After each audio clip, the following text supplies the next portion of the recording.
today we are going to discuss last exercise of chapter number 2, that is exercise 2.6. So in this our first term is singular solution, वो हम already discuss कर चुके हैं हमारी 1.1 में. Singular solution basically एक ऐसा solution होता है जिसके अंदर कोई आर्बिट्ररी कांस्टेंट ना हो, ना ही वो हमारे पास जनरल सॉल्यूशन से ऑब्टेन हो. जनरल सॉल्यूशन क्या होता है? जो भी सॉल्यूशन जिसके अंदर कांस्टेंट्स हो, हमने सॉल्व करने के बाद उसके अंदर कांस्टेंट आ रहे हैं, जितना ऑर्डर है उतने कांस्टेंट्स आ रहे हैं. फिर हमारे पास जनरल सॉल्यूशन के अलावा एक और सॉल्यूशन होता है पर्टिकुलर सॉल्यूशन. पर्टिकुलर सॉल्यूशन क्या होता है? अगर हम सारे कांस्टेंट्स की वैल्यू पुट करके तो पर्टिकुलर सॉल्यूशन होता है. सिंगुलर सॉल्यूशन वो सॉल्यूशन होता है जिसके अंदर आर्बिट्ररी कांस्टेंट्स तो ना हो, लेकिन हमने जनरल सॉल्यूशन में कांस्टेंट्स की वैल्यू पुट करके ऑब्टेन नहीं किया हो, किसी और मेथड से हमने उसको ऑब्टेन किया हो, तो that is called the singular solution. Now what is discriminant? Discriminant I think you have already discussed that कोई भी हमारे पास जो क्वालिटी इक्वेशन होती है,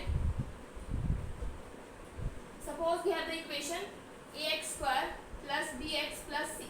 तो इसमें डिस्क्रिमिनेंट निकलता है हमारे पास b square minus 4ac. This is the discriminant. फिर हम यहाँ पे बात करेंगे p डिस्क्रिमिनेंट की, c डिस्क्रिमिनेंट की. p डिस्क्रिमिनेंट मतलब जिसमें p हो और c डिस्क्रिमिनेंट मतलब जिसमें c हो. सो हमारे पास कोई डिफरेंशियल इक्वेशन दे रखी है इस टाइप की जिसमें p कंटेन्ड हो. फिर हम क्या फाइंड आउट कर लेंगे? Curl d f by curl d p. Curl d f by curl d p equate करके हम करेंगे 0 के इक्वल. इन दोनों सॉल्यूशंस को, इन दोनों इक्वेशन को सॉल्व करके हम p की वैल्यू फाइंड आउट करेंगे. p की वैल्यू फाइंड आउट होने के बाद जो इक्वेशन आएगी उससे हम दोनों से सॉल्व करके एक इक्वेशन आ जाएगी हमारे पास p के अंदर. फिर वहां से हम p डिस्क्रिमिनेंट फाइंड आउट करेंगे.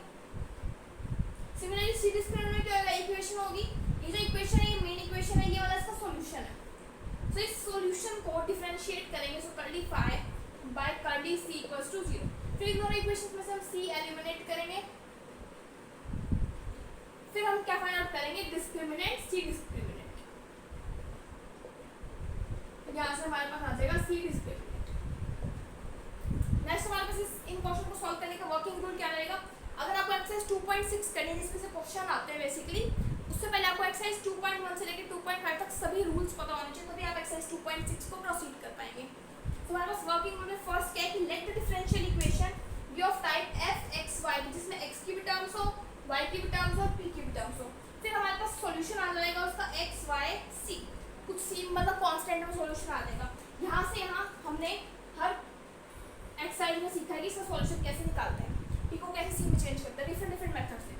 फिर आप p डिस्क्रिमिनेंट फाइंड आउट करेंगे. कैसे फाइंड आउट करेंगे? p डिस्क्रिमिनेंट इन दोनों में से p को एलिमिनेट करके, फिर c डिस्क्रिमिनेंट इन दोनों में से c को एलिमिनेट करके, फिर जो p डिस्क्रिमिनेंट आया और c डिस्क्रिमिनेंट आया उसमें से हम कॉमन फैक्टर ऑब्टेन करेंगे. वही हमारा क्या होगा? सॉल्यूशन.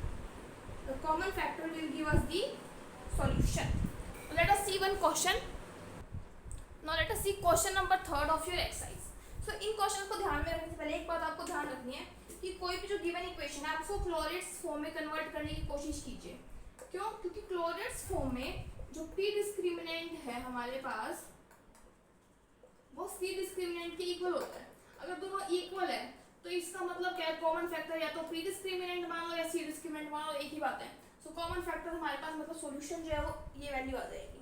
सो बेसिकली अगर आपके पास p के अंदर इक्वेशन क्वाड्रेटिक भी दे रखी है ना, अगर इक्वेशन p के अंदर क्वाड्रेटिक है तो आप डायरेक्टली p डिस्क्रिमिनेंट निकाल सकते हो. सिमिलरली c में दे रखी है तो भी आप डायरेक्टली c डिस्क्रिमिनेंट निकाल सकते हो by the formula b square minus 4ac is equal to 0. Basically आपको जो इक्वेशन को क्लोरेट्स फॉर्म में कन्वर्ट करने की कोशिश करनी पड़ेगी. अगर नहीं हो रहा then you will apply some other method. अगर हो रहा है so then very good. So एक क्वेश्चन नंबर 3 आपकी एक्सरसाइज का y square minus 2pxy plus p square x square minus 1 is equal to m square.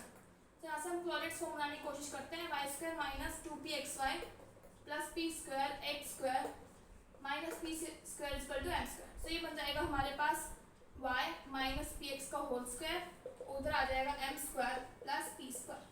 So y minus px is equal to under root of m square plus p square. So y is equal to px plus under root of m square plus p square.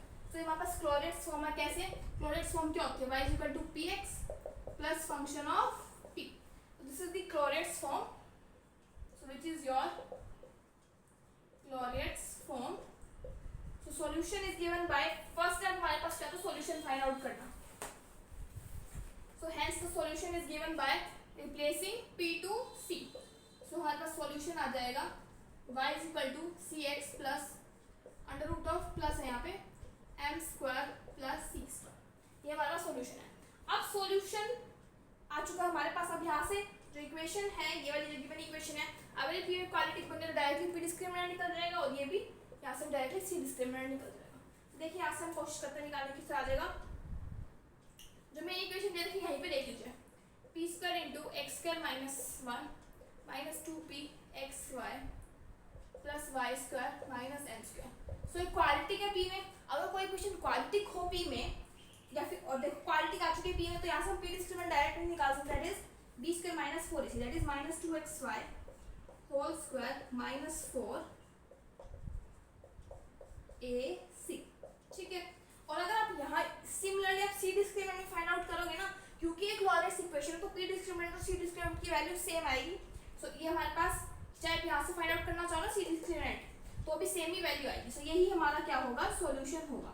उसको थोड़ा सा open आपको लिख देंगे, यहाँ से आ जाएगा 4x square y square minus 4 multiply कर देते हैं y square x square minus m square x square minus y square plus m square equals to 0। तो यहाँ से ये कैंसिल हो जाएगा, तो हमारे पास आ जाएगा 4m square x square plus 4y square minus 4m square is equal to 0। So ये हमारे पास क्या आ जाएगा, सॉल्यूशन। फर्दर आप यहाँ से 4 कैंसिल करके लिख सकते हैं ताकि आपका आंसर मैच कर जाए। तो आ जाएगा m square x square plus y square और एम स्क्वायर को उधर ले जाइए। सो ये आपके पास आपका सॉल्यूशन आ जाएगा गिवन इक्वेशन।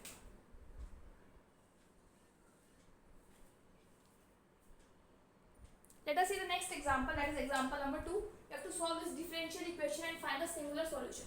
अगर singular solution बोल रहा है तो ही हमें singular solution वाली, मतलब हमें पता लग गया कि इस एक्सरसाइज का क्वेश्चन है।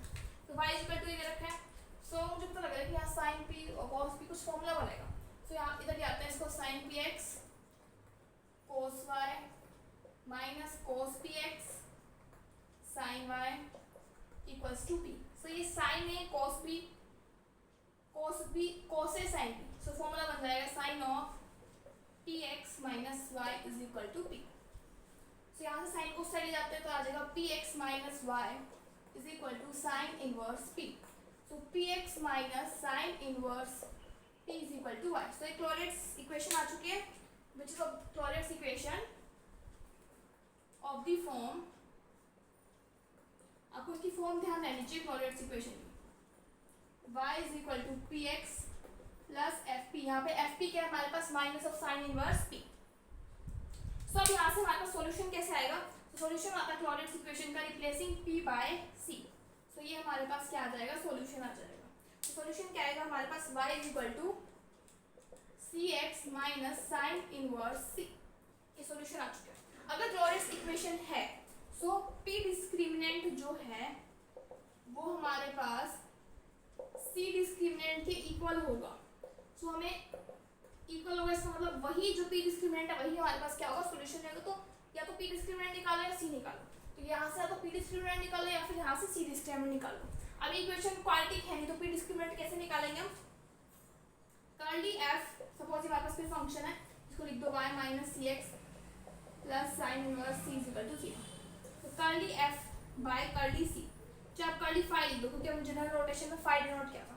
तो curly phi by curly c that is equal to, इसका डेरिवेटिव करना है, इसका डेरिवेटिव करेंगे partial derivative with respect to c. So इसका आ जाएगा 0, नेक्स्ट टर्म का आ जाएगा माइनस एक्स और इसका आ जाएगा 1 by under root of 1 minus c square. फिर हम क्या करते हैं, curly f by curly c को इक्वल टू 0 कहा था ना मैंने, so 0 is equal to minus x plus 1 by under root of 1 minus c square. So x की वैल्यू आ जाएगी 1 by under root of 1 minus c square, से आ जाएगा 1 minus c square is equal to 1 by X square whole square कर देते हैं। तो आ जाएगा 1 minus 1 by X square is equal to C square. C की वैल्यू आ जाएगी हमारे पास under root of x square minus 1 by X. So अब हमने क्या करना था, सी की वैल्यू आ चुकी है, कर्ली बाय कर्ली सी को इक्वेट करके 0 के बाय चांस अगर यहाँ से भी सी की वैल्यू ना आती ना तो हम क्या करते हैं, इस वाली इक्वेशन से और इस वाली इक्वेशन से सी को एलिमिनेट करना शुरू करते हैं। लेकिन यहाँ से सी की वैल्यू आ चुकी है हमारे पास, अब इन दोनों से सी को एलिमिनेट करना है तो यहाँ से हम सी की वैल्यू यहाँ पुट कर देंगे। So we will put the value, so we will get y is equal to c की वैल्यू आ जाएगी हमारे पास under root of x square minus 1 by x into x minus sine inverse under root